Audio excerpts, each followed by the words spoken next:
Hermanos, otra vez aquí en esta casa de oración para grabar el mensaje de hoy domingo que esperamos que sea de bendición.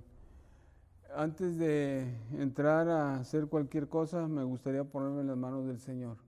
Ahí donde está usted, en su casa o en donde esté viendo este video, por favor le pido que cierre sus ojos y vamos a orar juntos.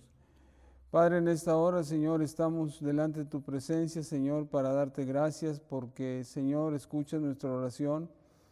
Y Padre, el ruego nuestro en esta hora es que seas tú, Señor, el que nos guíe, que seas tú, Padre Celestial, el que nos lleve a través del estudio de tu palabra, bendito Dios, y que así de esta manera nosotros, Señor, tengamos mucho provecho para nuestra vida espiritual y sobre todo práctica, Padre Celestial. Bendito Dios, que tú le des vida a tu palabra, Padre, y que así de esta manera, Señor, el que está aquí al frente solamente sea un instrumento en tus manos, Padre Celestial. Bendito Dios, te doy las gracias de antemano porque yo sé que contestas la oración, Señor, y que, Padre, nunca la has dejado sin respuesta. Cuando tomamos este lugar con mucho, Señor, respeto, con temor y temblor, Padre Celestial. Señor, oramos en esta hora en el nombre de Cristo Jesús. Amén. Hermanos, hoy quiero hablar de otro encuentro con Jesús, y este encuentro con Jesús es de un centurión. Y si ustedes me acompañan ahí en su Biblia, abran por favor su Biblia en Mateo capítulo número 27, del 51 en delante, dice: y he aquí el velo del templo se rasgó en dos de arriba abajo, y la tierra tembló, y las rocas se partieron. Y se abrieron los sepulcros, y muchos cuerpos de los santos que habían dormido se levantaron, y saliendo de los sepulcros después de la resurrección de él, vinieron a la santa ciudad y aparecieron a muchos.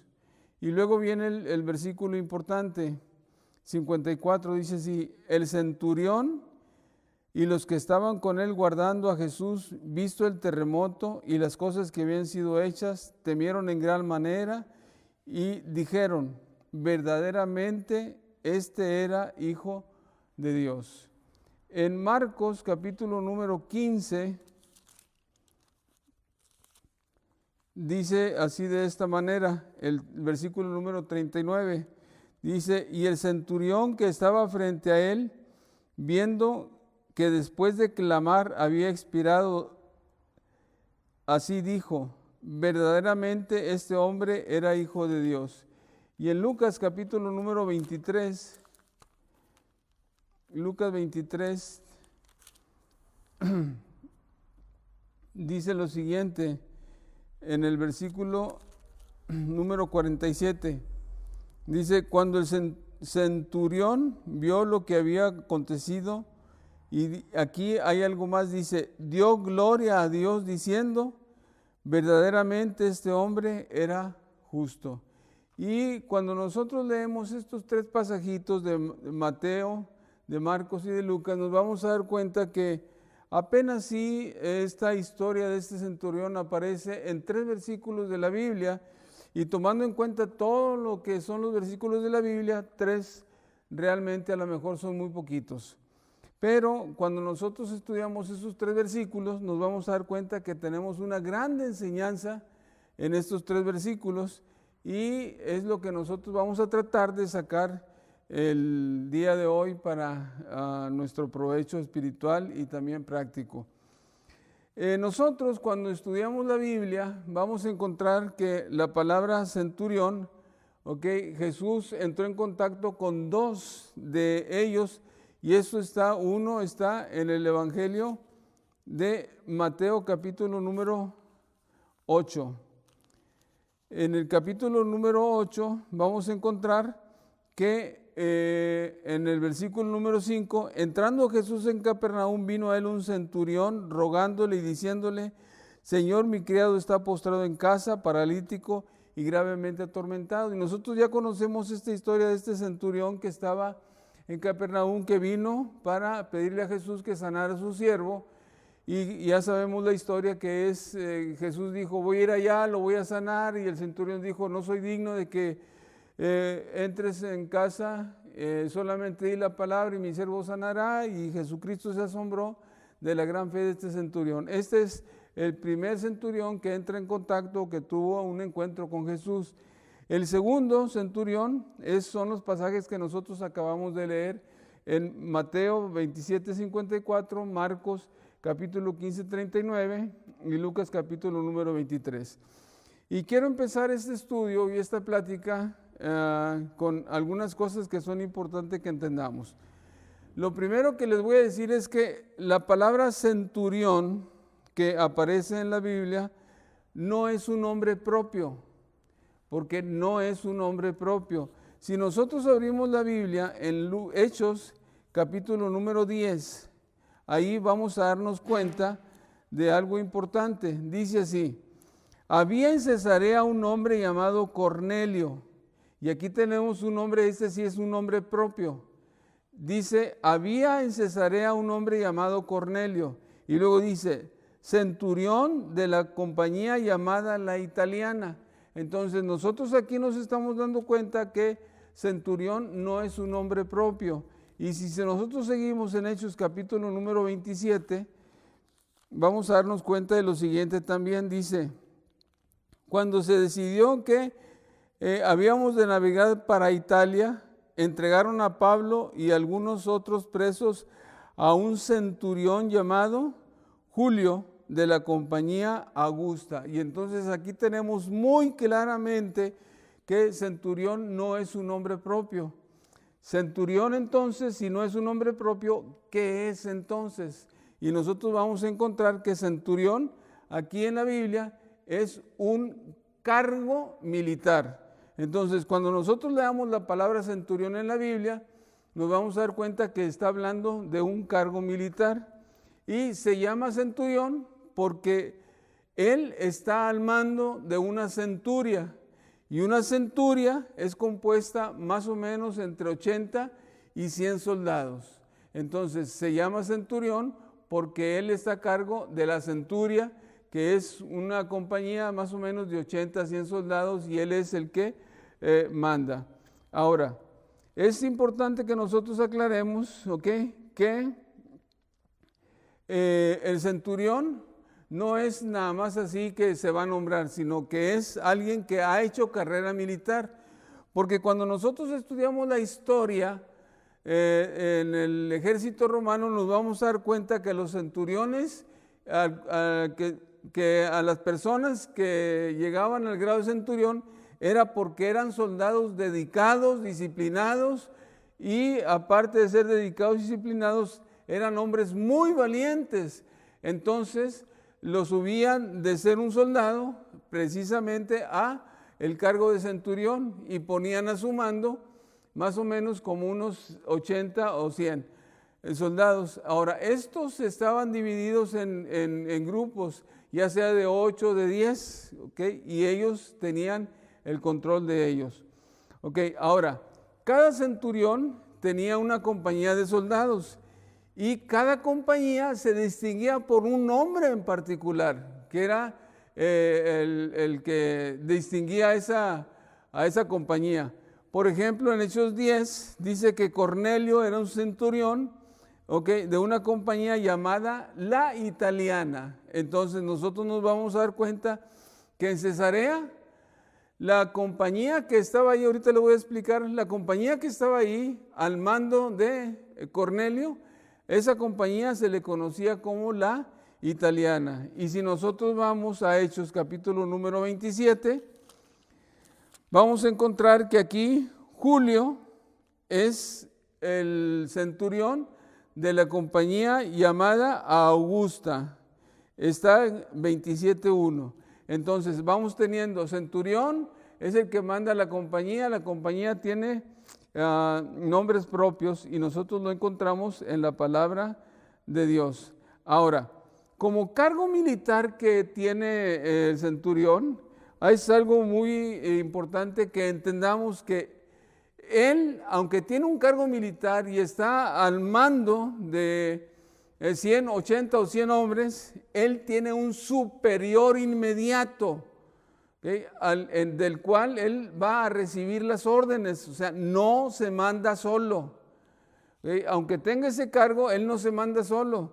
Y esto nosotros lo podemos encontrar en Mateo capítulo número 8. Mateo capítulo número 8.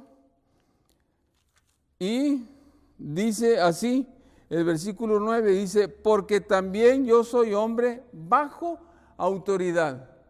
Y entonces aquí nosotros podemos entender que aunque tenga el cargo de mandar todos esos soldados, él no se manda solo, sino que tiene arriba un superior del cual recibe las órdenes. Ahora, es importante que nosotros entendamos que él, como centurión que tiene al mando soldados y recibe órdenes, cuando él recibe órdenes, esas órdenes deben cumplirse al pie de la letra. Entonces, esté él de acuerdo o no esté de acuerdo, tenga alguna emoción en especial cuando va a hacer las órdenes, eso no cuenta en la vida militar.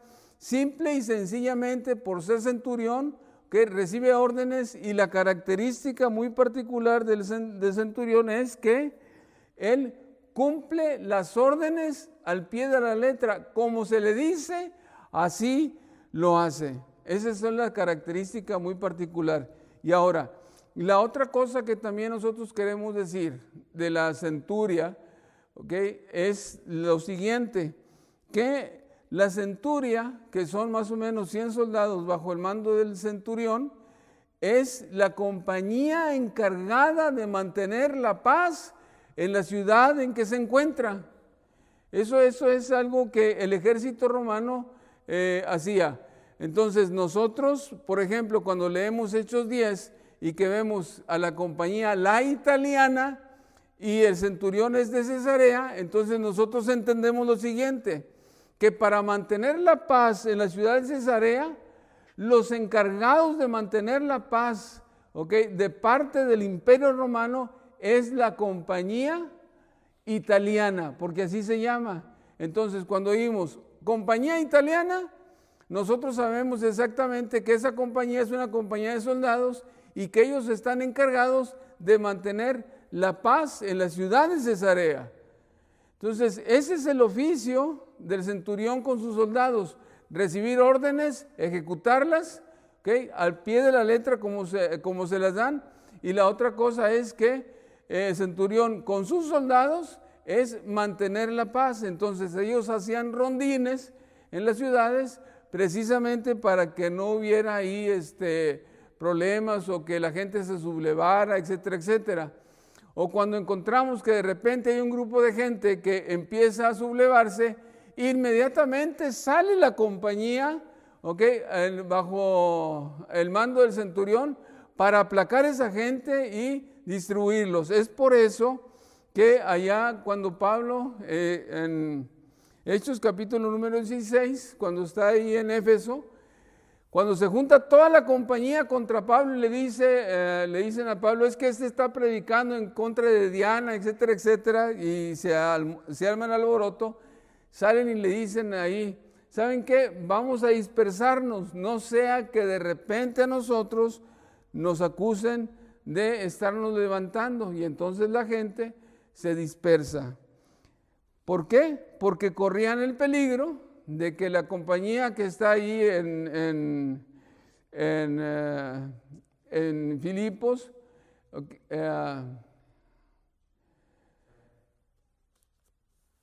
déjenme ir para allá.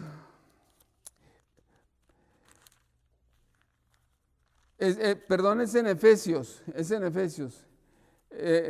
Corrían el peligro que la compañía que estaba en la ciudad de Éfeso de repente saliera y hiciera la dispersión de aquella grande multitud que estaba juntándose para decir, grande es Diana, Dios de los Efesios. Ahora, por última característica es que cuando se le da una orden al centurión, esa orden se cumple al pie de la letra y los soldados ejecutan esa orden, porque el centurión es el enlace entre el mando superior y ellos.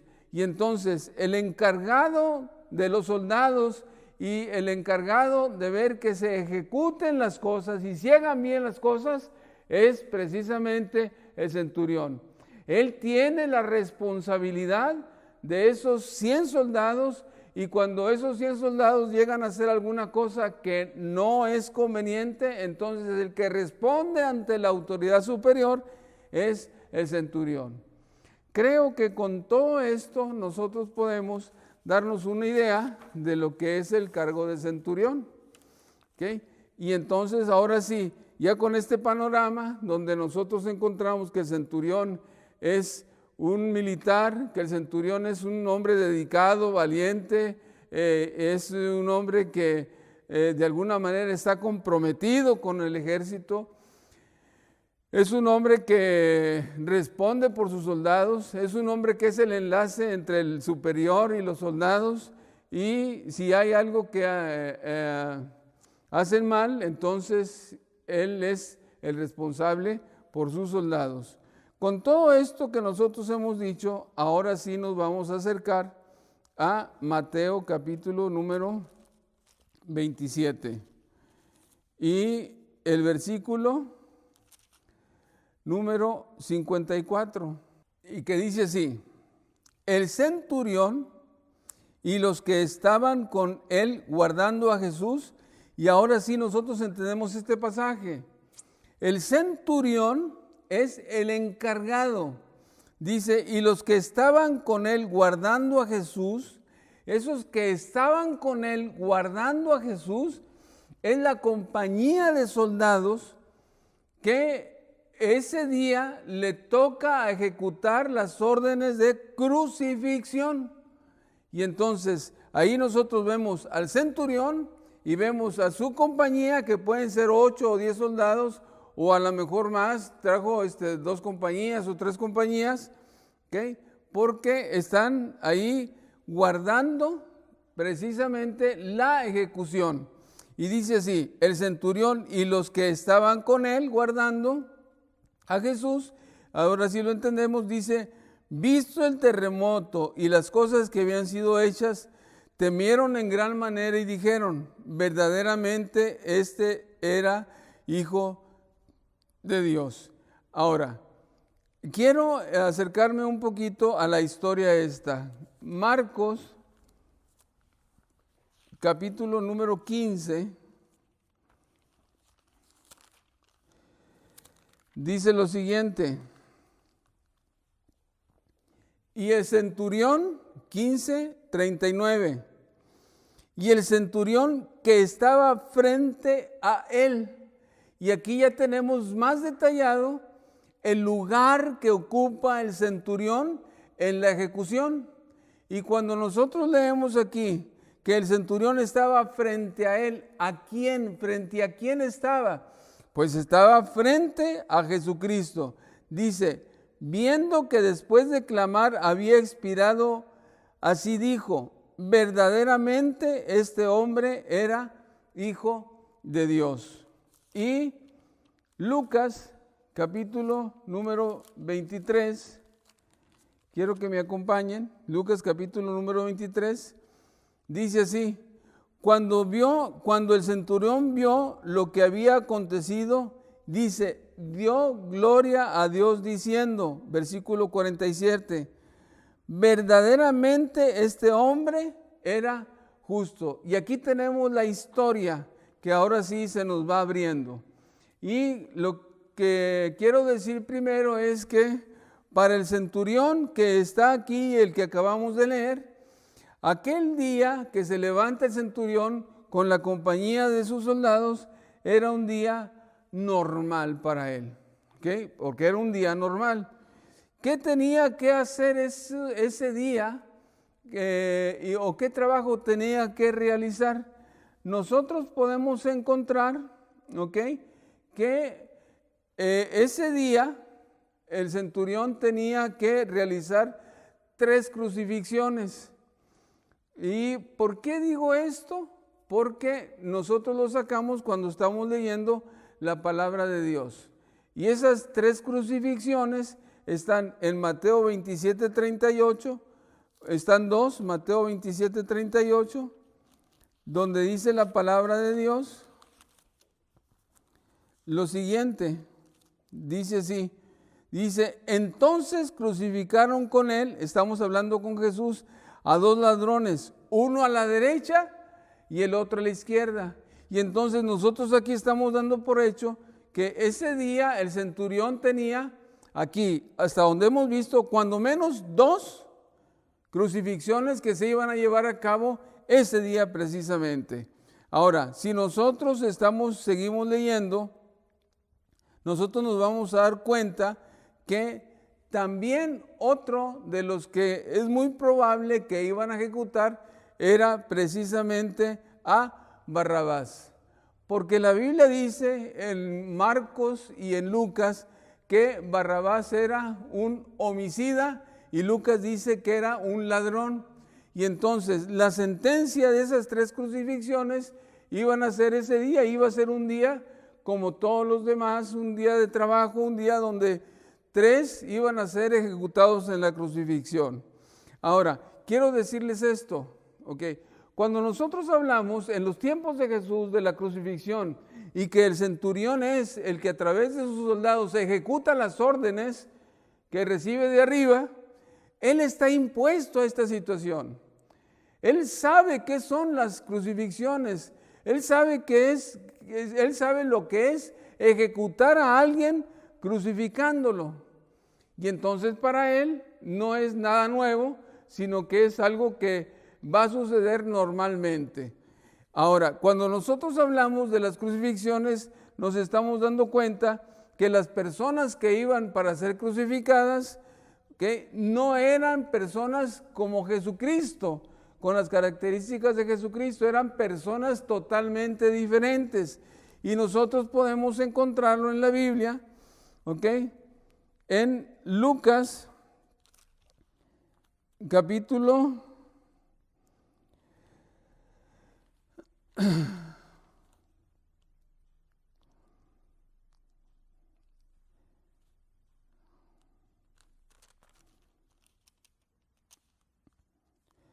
número 23, versículos del 39 en delante, dice, y uno de los malhechores que estaba colgados le injuriaba diciendo, si tú eres el Cristo, sálvate a ti mismo y a nosotros. Y esto que estamos nosotros leyendo es parte del proceso normal de los crucificados, de tal manera que cuando se sacaba el reo, se le juzgaba y se entregaba al centurión para que el centurión, a través de la compañía de sus soldados, fuera crucificado.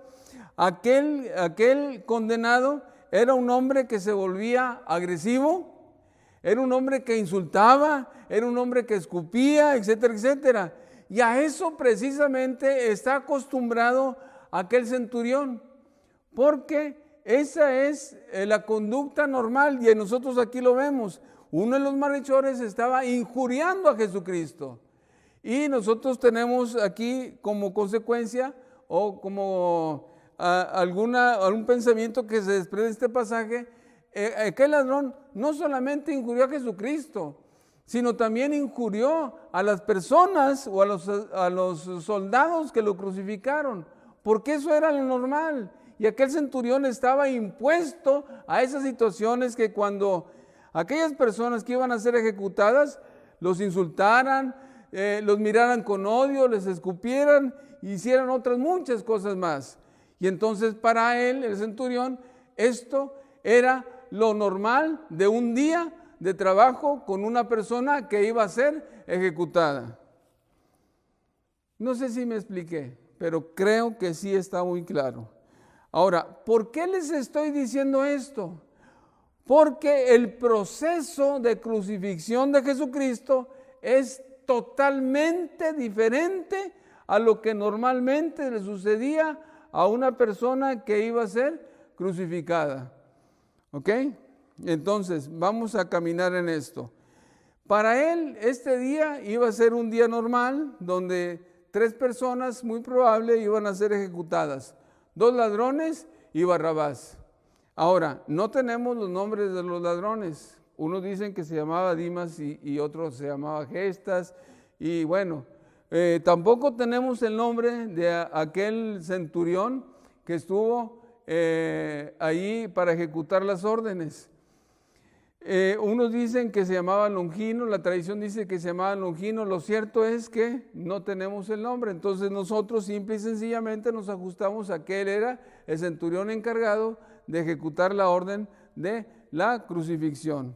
Ahora, cuando decimos que era un día normal, ¿okay?, ella sabía lo que iba a hacer, pero cuando se acerca a donde está Pilato, se da cuenta de que no es algo normal.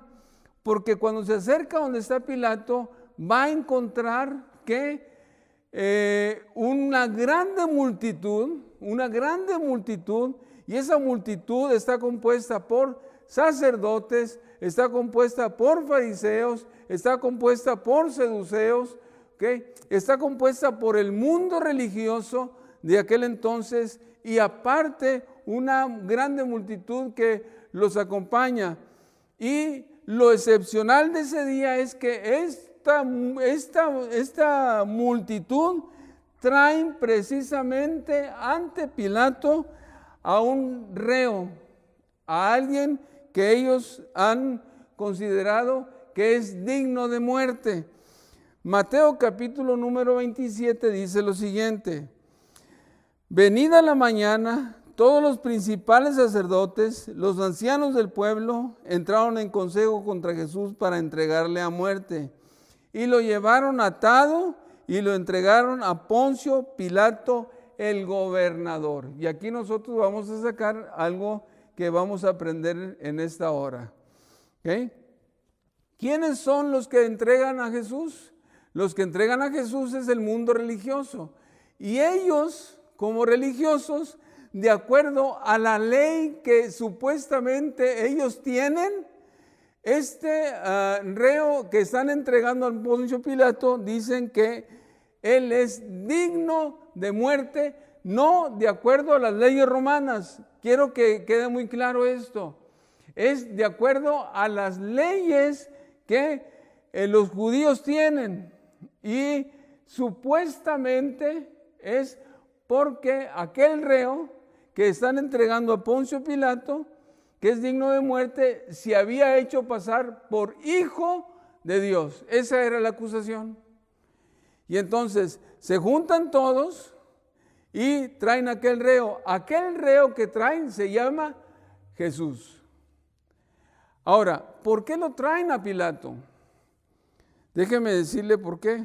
Lo traen a Pilato porque Pilato es el gobernador de Judea, y entonces ellos no tienen la capacidad o Roma no les permite a los judíos ejecutar a un hombre. Tienen que traerlo a la ley, que es la ley romana, y la ley romana es la que decide el juicio de aquel reo y el destino de aquel reo. Y entonces el centurión llega y se da cuenta que hay una grande multitud y que traen a un hombre, ¿okay?, que dicen que es culpable y que es digno de muerte. Y entonces aquel centurión tuvo el privilegio de estar en todo lo que es el juicio de Jesucristo, en todo lo que es el martirio de Jesucristo y lo que es la crucifixión. Creo que me explico. ¿Okay? Es un hombre privilegiado. El centurión es un hombre privilegiado. Y entonces, ¿en qué es diferente ese día? Es diferente en que él encuentra a Jesucristo entregado a Poncio Pilato. Ahora, aquí nosotros entonces nos damos cuenta que el gobernador Poncio Pilato es el jefe superior de este centurión. ¿Se acuerdan lo que vimos ya? Que dijimos que él tenía un jefe, porque el centurión dice, yo soy el hombre sujeto a autoridad. Él quiere decir que tiene un superior. Y entonces, ¿quién es el superior de este centurión? Es precisamente Pilato. Y como súbdito de Pilato, entonces aquel centurión tiene la oportunidad entonces de escuchar o ver todo el juicio que se le hace a Jesús. Y lo primero que nosotros encontramos es lo siguiente, ¿ok?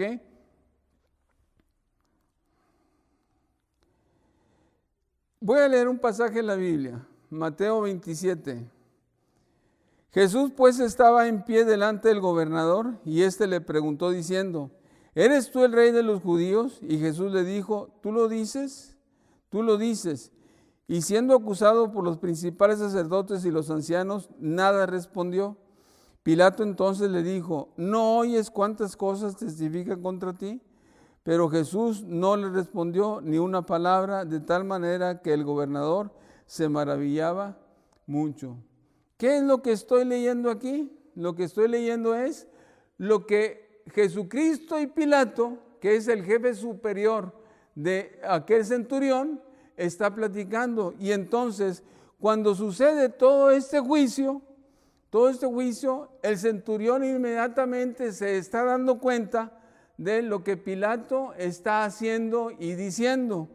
Y aquel centurión se da cuenta que Pilato llega a una conclusión.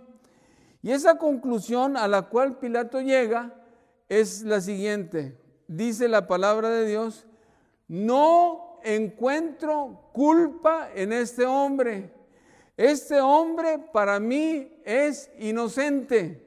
Eso es la conclusión a la cual Pilato llegó con relación a Jesús.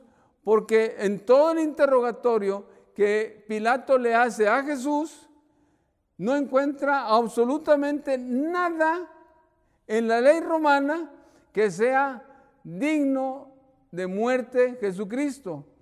Y lo que están alegando el mundo religioso es que Él es digno de muerte de acuerdo a la ley judía. Quiero que lo veamos, ¿okay? La ley judía dice que debe morir según los que interpretan la ley, pero en la ley romana no hay ninguna causa que de alguna manera haga llegar a la muerte a Jesucristo. Ahora, esto para mí es muy, muy significativo por lo siguiente, porque cuando Pilato llega precisamente a esta conclusión de que Jesús no es culpable, de que Jesús es inocente, entonces la postura de Pilato debería ser diferente a lo que sucedió de acuerdo a lo que está escrito. Porque en ese momento que Pilato se está dando cuenta que Jesucristo es inocente, entonces la orden que debería salir de Pilato era hacia el centurión de dispersar a toda esa multitud que estaba acusando a Jesucristo. No sé si me expliqué, creo que sí me expliqué. Ok, perfectamente. Y entonces, lo lógico era que Pilato diera la orden al centurión que con la compañía de sus soldados dispersara a esa multitud. Aquí la cuestión fue lo siguiente, que Pilato entró en polémica con el mundo religioso y la orden de dispersar a la multitud nunca llegó para el centurión. Y entonces el centurión siguió siendo testigo del proceso de juicio de Jesucristo. ¿Qué hace Pilato? Pilato lo que hace es que manda a azotar a Jesucristo. Voy rápido porque ahí hay un inter donde Pilato manda a Herodes a Jesús y Herodes lo regresa. Herodes dice: yo no tengo nada que ver en esta jurisdicción, esta es tu jurisdicción, y tú, Pilato, como gobernador de Judea debes juzgar a este hombre. Todo eso pasó ahí. Pero voy así a grandes pasos. ¿Qué hace Pilato? Pilato lo que hace es que azota a Jesucristo, manda a azotar a Jesucristo, ¿okay? Y luego, después de haberlo azotado, lo presenta a los judíos y le dice: he aquí el hombre. Y entonces aquella multitud, ¿okay?, reacciona y dice que no es posible que le suelten, que él debe ser crucificado. Y Pilato entonces lo que hace es apela a una cuestión ahí donde dice que todos los años en la Pascua se tenía la costumbre de soltar a un reo. Lo que los judíos dijeran, soltaban a ese reo, y esto lo hacía el gobernador como un gesto para estar bien con el pueblo judío y no tener problemas. Y entonces Pilato les pone esta disyuntiva: ¿a quién quieren que suelte? Porque el mundo religioso sabe quién es Barrabás, sabe que es un homicida, sabe que es alguien que hace sedición, saben que alguien que es un ladrón. Y entonces Pilato cree que cuando les dice a Barrabás que realmente es un culpable y es un homicida, entonces el pueblo va a decidir que suelten a Jesucristo. Y sucede precisamente lo contrario, porque el pueblo le dice, los judíos le dicen a Pilato que suelten a Barrabás y que condenen a Jesucristo. Y esto ocasiona un gran impacto en Poncio Pilato, y no hablar de su esposa de Poncio Pilato, cuando vino y le dijo a Poncio Pilato y le dijo: no tengas nada que ver con este justo, porque yo he padecido en sueños con él. Y entonces esto causa precisamente en Pilato un gran impacto y causa miedo. Y él trata de alguna manera de liberar a Jesús, pero los judíos lo presionan, y entonces Pilato lo que hace, después de haber oído todas las acusaciones, agarra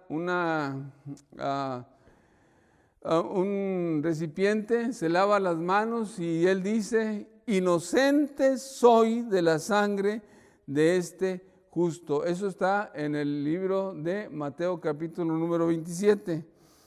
Y entonces dice la Biblia, viendo Pilato que nada adelantaba, sino que se hacía más alboroto, tomó agua, se lavó las manos delante del pueblo diciendo: inocente soy de la sangre de este justo, allá vosotros.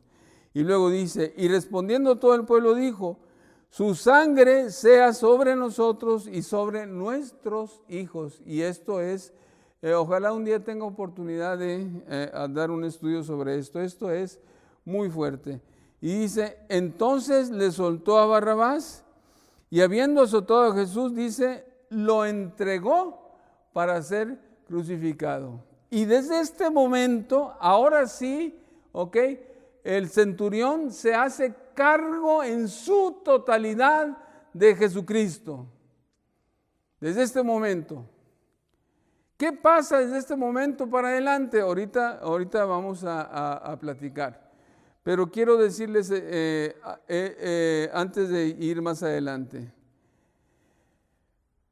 El centurión es un hombre que es un militar, que recibe órdenes y que está impuesto a recibir órdenes superiores de gente que es como él, valiente, arriesgado, osado, íntegro.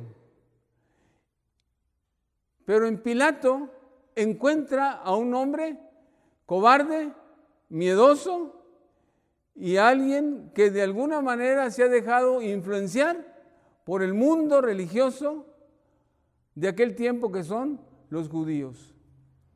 Y esto, yo creo, de alguna manera debe haber impactado en el sentir de aquel centurión. Ver a su superior cobarde, flaqueando, ver a su superior que en vez de dar una orden de dispersión de la multitud, da la orden de que Jesucristo sea crucificado. Esto debe haber impactado precisamente en la vida de aquel centurión. La Biblia dice: entonces le soltó a Barrabás, y habiendo soltado a Jesús, le entregó para ser crucificado. 27. Entonces los soldados del gobernador llevaron a Jesús al pretorio, y reunidos alrededor de él a toda la compañía, dice, y desnudándole le echaron encima un manto escarlata, y ustedes saben toda la historia de aquí. ¿Qué pasa con Jesús cuando ahora sí se le entrega la custodia de este condenado a muerte a través de la crucifixión? Ahora, no nomás le entregaron a Jesucristo, Entregaron también a los otros dos ladrones, al que le pusieron a la derecha y al que le pusieron a la izquierda. No está la historia en la Biblia, pero de alguna manera los soldados se ensañaron con Jesucristo en el castigo que le infringieron. ¿Okay? ¿Por qué se ensañaron? Déjenme decirles por qué. Cuando aquel centurión toma el control de Jesucristo como un reo de muerte que va a la crucifixión, entonces, ¿qué es lo que se hace? Le manda a hacer castigo, les manda a los soldados que lo azoten. Y al momento en que se le está azotando, la conducta normal de aquel que está siendo azotado era precisamente blasfemar contra las personas o contra los soldados que lo estaban azotando, decirles de cosas. Esa era la conducta. Pero cuando a Jesucristo se le azota, Jesucristo no dice nada. Porque la Biblia dice en Isaías 53, dice, como cordero fue llevado al matadero, como oveja delante de sus trasquiladores, enmudeció y no abrió su boca. Y este pasaje de Isaías 53 se está cumpliendo cuando aquellos soldados, aquella compañía de soldados, está castigando y azotando a Jesucristo. Ahora, cuando sucede esto, puede haber dos reacciones en aquel centurión. Una, les dice a los soldados que lo azoten más para ver la resistencia de aquel reo condenado a muerte por crucifixión, para ver cuánto aguantaba hasta que se quejara Jesucristo. Eso pudo haber sido una conducta de aquel centurión. Péguenle duro para ver por qué no se queja este. Denle mucho más, azótenlo mucho más para ver cuánto aguanta y cuándo es el momento en que él se puede quejar. Esa es una conducta que pudo haber tomado el centurión y haberle dado la orden a los soldados. Y Jesucristo ya tenía una cruz, ya tenía una corona de espinas y le pegaban en la cabeza y le decían, salve rey de los judíos y muchas otras cosas más, le escupían en el rostro, le daban de bofetadas y Jesucristo no se quejaba. O la otra cosa que pudo haber sucedido con aquel centurión era el impacto en la vida de ese centurión de que aquel reo, a pesar de estar castigado con los peores azotes, no se quejara. Y el hecho de que aquel reo no se quejara pudo haber impactado la vida de aquel centurión, porque esto era totalmente anormal. Era fuera de lo que él estaba acostumbrado a vivir con las personas que iban a ser crucificadas. Era lo contrario totalmente. Y entonces pudo haber impactado la vida de aquel centurión. Yo creo firmemente que el centurión fue impactado porque Jesucristo no se quejó cuando estaba siendo azotado, cuando le pusieron la corona de espinas, cuando le pegaban en la cabeza. Yo creo que lo que pasó en el centurión, aun cuando es un hombre militar, aun cuando es un hombre de muchos principios, aun cuando es un hombre que recibe órdenes y las cumple al pie de la letra, aun cuando es un hombre que aparentemente no tiene sentimientos, yo creo que esa situación impactó de veras la vida de aquel centurión. ¿Por qué lo digo? Porque cuando iba cargando la cruz Jesucristo, dice la Biblia que encontraron ahí a un hombre que venía de Arimatea, que se llamaba José de Arimatea. Y a José de Arimatea le dijeron que cargara la cruz de Jesucristo porque Jesucristo realmente para ese entonces estaba exhausto. Y no quiero hablar de todo el compromiso físico que para ese entonces tenía Jesucristo, deshidratación, hemorragia, fiebre, y muchas cosas más. No quiero hablar de ello. ¿Quién le dijo a José de Arimatea que le ayudara a Jesucristo con la cruz? No fue un soldado, porque el soldado no tiene la capacidad esa. Fue precisamente ese centurión el que le da orden a José de Arimatea que le ayude a Jesucristo con la cruz que va cargando. Y aquí es donde yo encuentro realmente que es muy probable que desde cuando Jesucristo empieza a ser maltratado, la vida de aquel centurión sea precisamente impactada. Sigo adelante. Simón de Cirene se llama, dije José de Arimatea. No es José de Arimatea, es Simón de Cirene, Simón de Cirene. Ahora, otra cosa, cuando llegan al lugar que se llama la Calavera o el Gólgota, dice la palabra de Dios que ahí le crucificaron. ¿Qué era lo que normalmente se hacía cuando aquellas personas eran crucificadas? Lo que normalmente se hacía era que se ataban cuerdas aquí a las muñecas, se ponían a las personas sobre la cruz y se les daba un estirón para clavar los clavos en las manos y en los pies. Y aquellas personas, cuando iban a ser crucificadas, indudablemente se defendían, se encogían, no querían ser crucificados. Es por esta razón que aquellos soldados jalaban los miembros para poder crucificar a estas personas.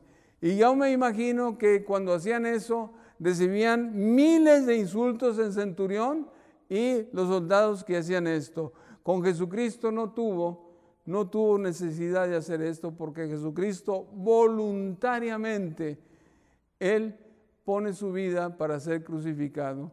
Y creo que esto es la segunda cosa que impacta la vida de aquel centurión, cuando se da cuenta de que Jesucristo no opone resistencia. Jesucristo en el momento de ser crucificado no los insulta.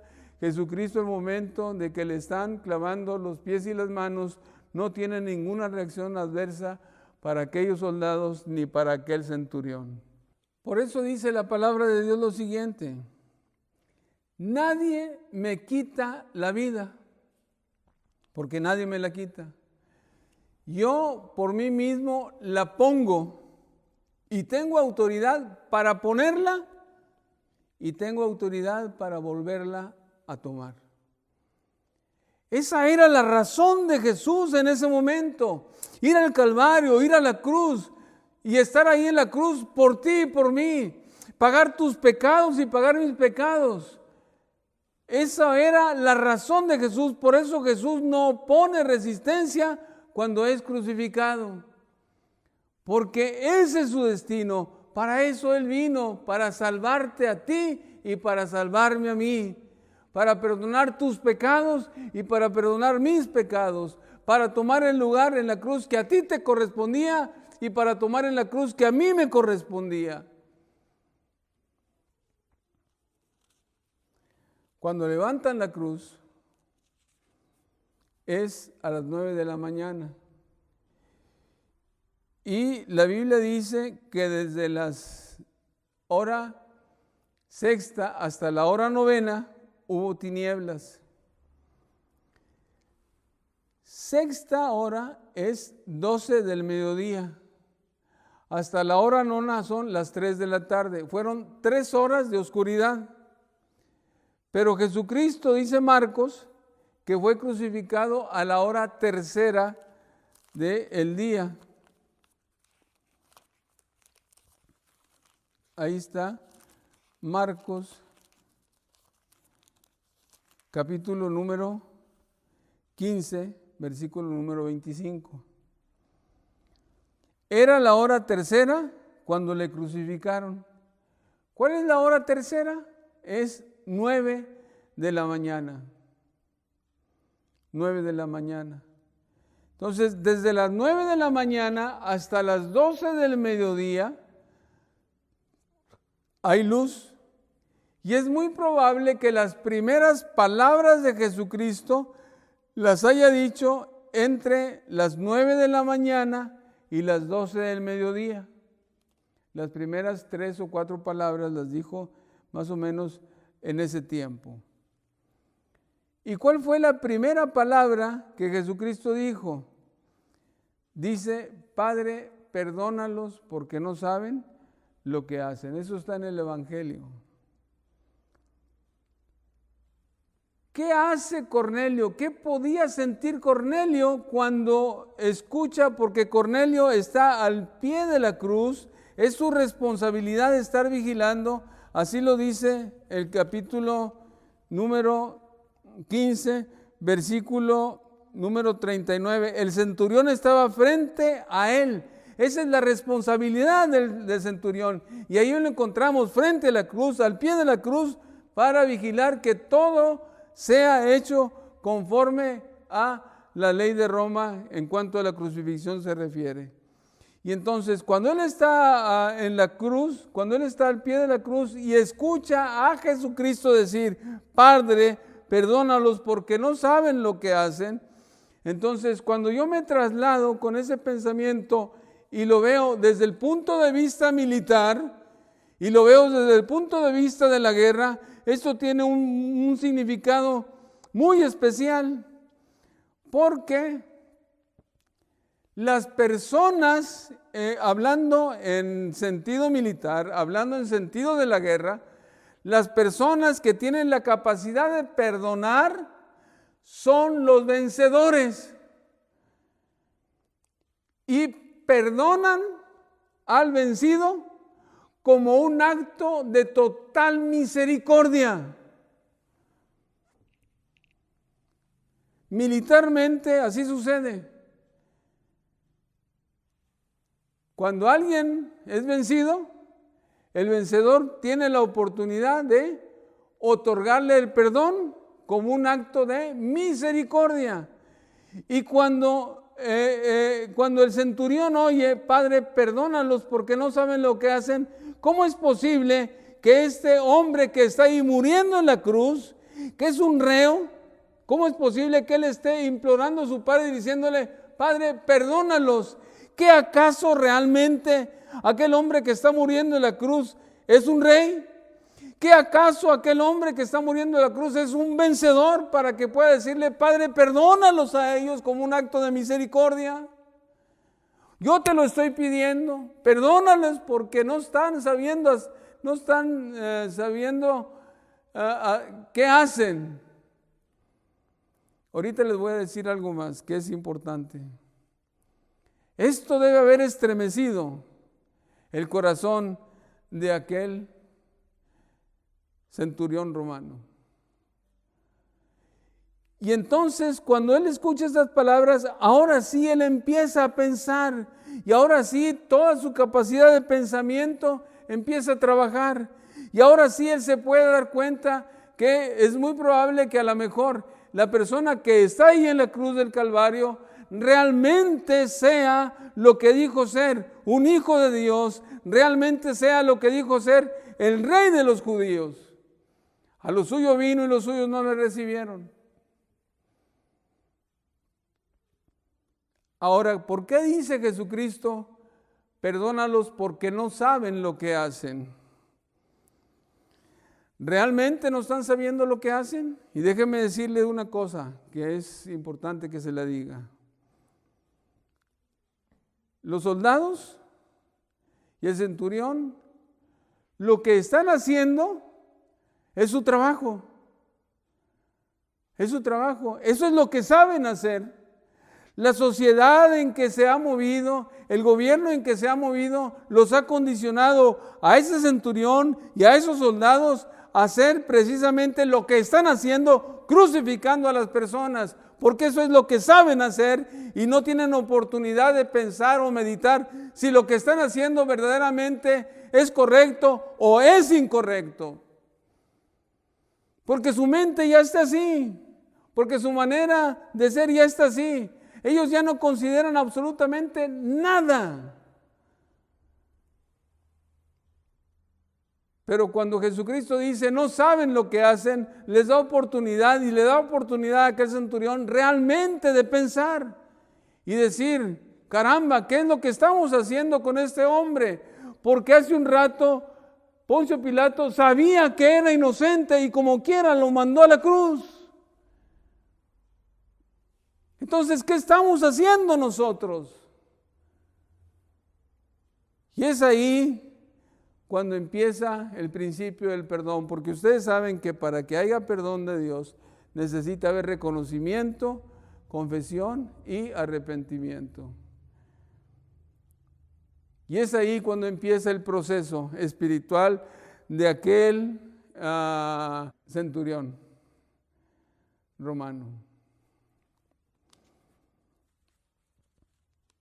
De ahí para adelante las cosas cambian.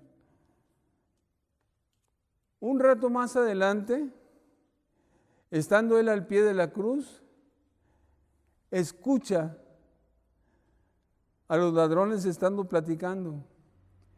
Y a uno le escucha estar insultando a Jesús y estar diciéndole, si verdaderamente eres tú un hijo de Dios, o eres el Cristo, o eres el Rey, bájate y bájanos a nosotros también. Y el otro le está diciendo, oye, nosotros justamente estamos padeciendo, tú no tienes temor a Dios estando en plena condenación. Nosotros estamos recibiendo lo que hicimos nuestros actos, pero ningún mal hizo. Y entonces aquel ladrón voltea a Jesucristo y le dice, acuérdate de mí cuando vengas en tu reino. Y esas palabras quedan grabadas en la mente y en el corazón precisamente de aquel centurión romano. ¿Cómo es posible que un reo que está muriendo ahí, igual que Jesucristo, que es otro reo, les pueda estar diciendo a Jesucristo, acuérdate de mí cuando vengas en tu reino? Y entonces la respuesta de Jesús le dice, de cierto te digo, en verdad te digo que hoy estarás conmigo en el paraíso. Y esto, de alguna manera, se introyecta en la mente y en el corazón. Y ahora sí, aquel centurión empieza a pensar que realmente Jesucristo es el Hijo de Dios, que Jesucristo es el único que tiene la capacidad de perdonar los pecados, que Jesucristo es el único camino para llegar al Padre, por el cual Él está intercediendo, Padre, perdónalos porque no saben lo que hacen.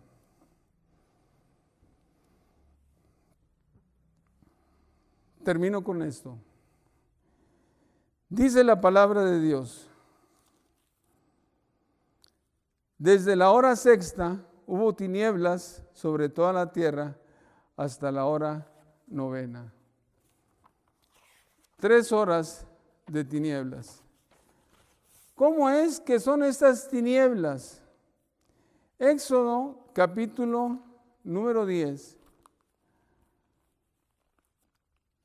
Cuando los hijos de Israel van a salir de la tierra de Egipto, una de las plagas es las plagas de las tinieblas. Una de las plagas es la plaga de las tinieblas. Y el 10:11 dice así, Jehová dijo a Moisés, extiende tu mano hacia el cielo para que haya tinieblas sobre la tierra de Egipto, tanto que cualquiera las palpe. Y fíjense bien lo que está pasando, dice aquí, y extendió Moisés su mano hacia el cielo, y hubo densas tinieblas sobre toda la tierra de Egipto por 3 días. Ninguno vio a su prójimo, ni nadie se levantó de su lugar en 3 días. Mas los hijos de Israel tenían luz en sus habitaciones. Éxodo capítulo número 10, versículo 21, 22 y 23. Quiero pensar que esas 3 horas de tinieblas en las cuales Dios metió al mundo fueron semejantes a las tinieblas que se presentaron en la tierra de Egipto. Tinieblas en las cuales nadie se puede mover porque no puede ver nada. Y era necesario que así aconteciese, porque lo que está sucediendo en el Monte Calvario es un acto excepcional, porque ahí está muriendo el Hijo de Dios por tus pecados, por mis pecados, por los pecados de aquel centurión romano, por los pecados de aquellos soldados que de alguna manera lo están ejecutando. Jesucristo está muriendo, entonces no puede pasar desapercibida la muerte, y entonces Dios manda precisamente tinieblas al mundo para que nadie se mueva de su lugar y entienda que lo que está pasando en el Calvario es algo tan importante que es de vida o de muerte. Ya el centurión trae toda esa meditación.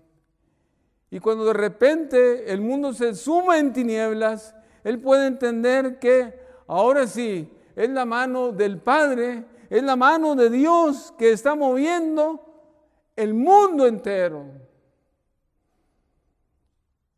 Y cuando Jesucristo expira, dice la palabra de Dios que el velo del templo se rompe en dos, de arriba abajo, y dice la palabra de Dios que, lo voy a leer, la tierra tiembla, las rocas se partieron, se abrieron los sepulcros y quedaron expuestos los cuerpos de los santos y resucitaron después de la resurrección de Jesús. Todo esto que está pasando no es natural. Todo esto de las tinieblas, todo esto del terremoto, todo esto de que las piedras se están partiendo no es natural. Y entonces está pasando lo que Jesucristo dijo: si estos callan, entonces las piedras están hablando o las piedras hablarán. Y en esta ocasión el terremoto y las piedras partidas están hablando de que la muerte de Jesucristo es una muerte para salvación de cada uno de nosotros. Y entonces la palabra de Dios dice que cuando el centurión ve toda esta situación, dice, glorifica a Dios y dice: verdaderamente este es el Hijo de Dios. ¿Qué implican esas palabras? Implican el reconocimiento de quién es Jesús. Implican el reconocimiento de la obra de Cristo. Implican el reconocimiento de quién soy yo. Implican el reconocimiento de que yo tengo que ir a la cruz del Calvario. Implican esas palabras el reconocimiento de decir: yo me rindo a los pies tuyos, Jesucristo, porque entiendo que verdaderamente tú eres el Hijo de Dios. Ya no fue lo que decías tú allá, ya no fue lo que te acusaban, realmente eres el Hijo de Dios. Hoy tienes la oportunidad de venir a los pies de Jesús, a los pies del Calvario. Hoy tienes la oportunidad de venir y presentarte al pie de la cruz del Maestro y decirle: Señor, entiendo ahora sí lo que significa que tú hayas ido a la muerte en el Calvario.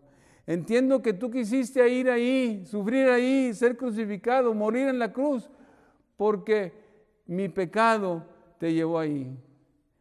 Ahora, Señor, entiendo que debo arrepentirme, que debo confesar mi pecado, que debo ir ahí y decirte: Señor, perdóname, toma mi vida y haz de mi vida lo que tú quieras, Señor.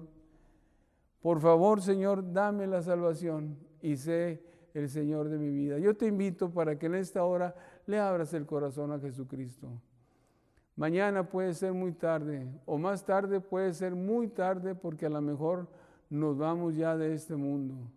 Hoy es el momento de salvación, hoy es el momento en que puedes tú tener vida eterna cuando vengas a Jesucristo, le confieses tus pecados, le aceptes como tu Salvador y Señor. Déjame orar por ti en esta hora. Yo te invito a que hagas esta oración conmigo. Padre, en esta hora, Señor,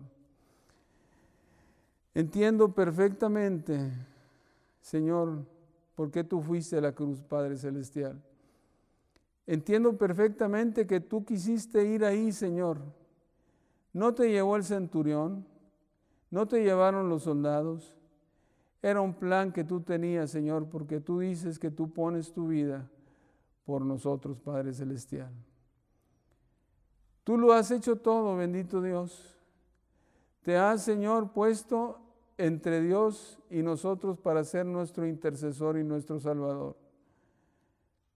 Ahora, Padre, entiendo que debo confesarte mis pecados, Señor, y arrepentirme. Señor, te confieso mi pecado, me arrepiento de ello, Padre Celestial, te entrego mi vida, Señor, y por favor, Padre bendito, dame la salvación que tanto necesito, Padre Celestial. Enséñame a vivir, Señor, como tú quieres que yo viva, Padre Celestial. Y, Señor, que cada día que yo despierte, que cada día de mi vida que pase, sea un día que te honre, Padre, y te obedezca, bendito Dios. Gracias, Señor, por esta magnífica oportunidad que me has dado de ser salvo por ti, Padre Celestial. Oro en el nombre de Cristo Jesús. Amén. Gracias, hermano, que Dios los bendiga.